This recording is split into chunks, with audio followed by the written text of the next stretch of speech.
Hey everyone, welcome to TechBase. In today's video, I'm going to show you how to log out of Mico account. So let's get started.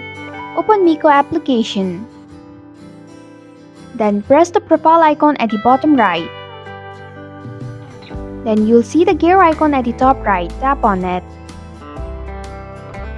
Among all of these options, select the very first option, that is account and security.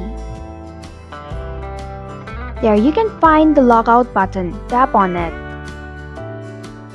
Now choose any one of the options and then tap on the confirm button.